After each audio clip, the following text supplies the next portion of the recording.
Halo para penggemar G-Profis, pada video kali ini saya akan menjelaskan mengenai penurunan rumus momen inersia kerucut pejal yang diputar dengan sumbu putar berupa garis tingginya yang melalui pusat massa dari alasnya ini.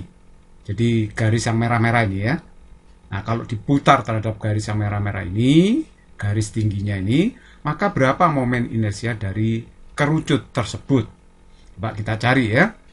Andaikanlah bahwa jari-jari alasnya ini adalah R besar, kemudian tingginya itu H di sini, tinggi kerucutnya H ya.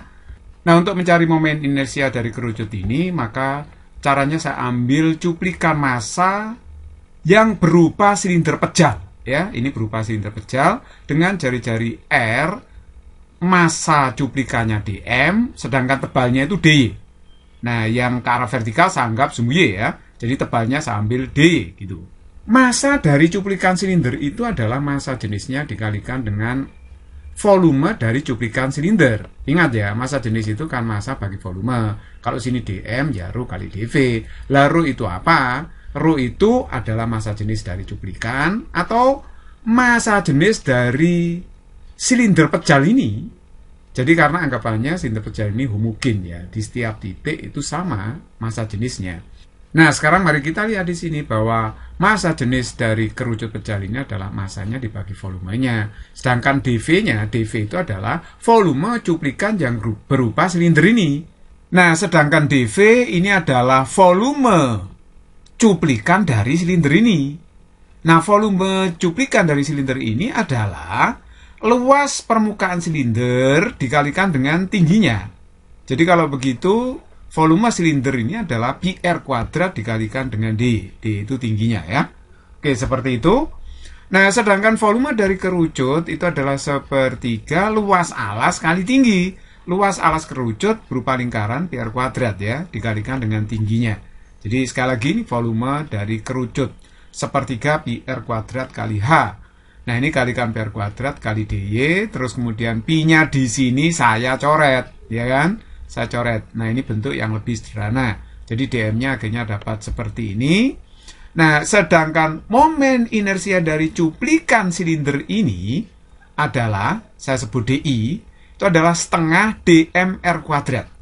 Kita ingat bahwa momen inersia dari silinder pejal itu kan setengah mr kuadrat ya. Cuma ini cuplikan. Masanya itu dm, sehingga masanya itu diganti dm. Karena di sini juga cuplikan dari momen inersia silinder tersebut ya.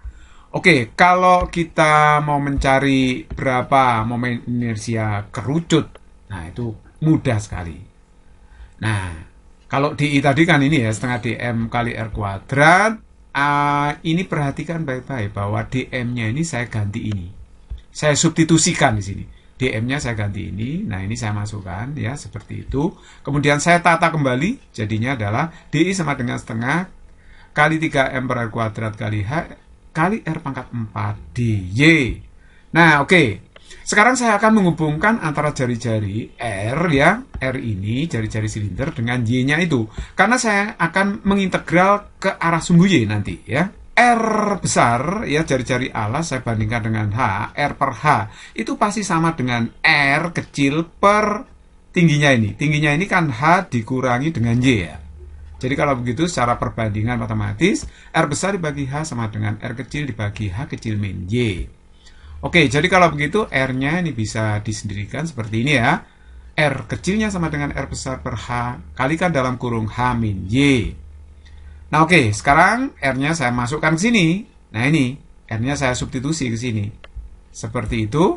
Oke, terus kemudian saya pangkatkan 4 ya. Saya pangkat 4, R pangkat 4, H pangkat 4. Ini saya keluarkan, H min Y pangkat 4 tetap ya.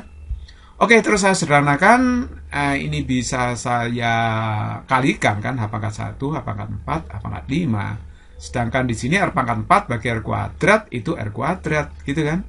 Nah oke, kalau kita buat begini, ini juga boleh ya. Boleh aja, sama aja. Jadi coba perhatikan, turunan dari DH min Y itu kan min dy ya. Turunan DH min Y itu min dy. Karena ini dy positif, makanya di sini dikasih min ya, supaya tetap positif dy. Kenapa kok bisa diginikan? Karena gini ya, karena integral itu variabelnya harus matching. Di sini variabelnya kan H-Y, ya yang mau diintegral, maka D-nya juga harus H-Y kan gitu kan ya. Jadi harus matching variabelnya. Kalau misalnya ini U pangkat 4 kan DU gitu kan ya. Oke, nah sekarang coba kalau saya ambil I-nya berarti integral dari ruas kanan ini seluruhnya. Integralnya itu batasnya 0 sampai H. Ini kan dari 0 ya, Y0 di sini sampai Y sama dengan H di sini ya. Integral dari seluruh volume kerucut di sini ya. Oke, nah sekarang berarti kalau ini saya sederhanakan, karena ini adalah bilangan ya, min setengah kali 3mr kuadrat per H pangkat 5 itu kan bilangan ya. Bisa keluar dari tanda integral. Yang saya integral berarti cuma ini H-Y pangkat 4 ya kan. Oke, kalau saya integral ini hasilnya adalah H-Y pangkat 5 per 5. Batas integrasinya 0 sampai H begitu ya. 0 sampai H. Nah terus kemudian saya sederhanakan, 5-nya ini saya tarik keluar. 5-nya saya tarik keluar seperti ini, boleh aja kan ya. Jadi yang di dalam kurung cuma H-Y pangkat 5. Nah, terus kemudian hanya ini saya masukkan dulu di sini H-H pangkat 5 dikurangi dengan 0 saya masukkan H-0 pangkat 5. Nah, jadi kalau begitu yang dalam kurung ini tinggal 0 dikurangi H pangkat 5, ya kan? Karena ini 0. Oke, jadi kalau begitu jika saya sederhanakan, pangkat 5-nya bisa saya coret. Akhirnya yang saya dapatkan adalah momen inersia kerucut pecah ini adalah 3/10 mr kuadrat. Nah, di mana momen inersia itu satuannya adalah kilogram meter kuadrat, massa kerucut satuannya kilogram, sedangkan R besar itu adalah jari-jari alas kerucutnya. Music is very easy and fun.